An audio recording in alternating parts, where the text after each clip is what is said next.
世界大同不再是个虚幻的名词，真正的和平必会来到的。I hope everyone will make every effort to practice these three treasures, guard your vows, and put them into action.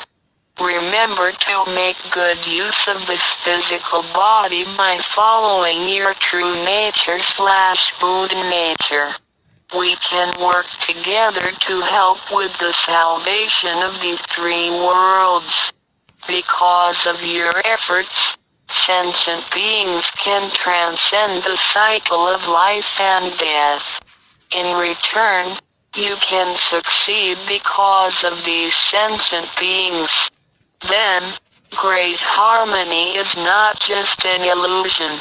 It will certainly be achieved.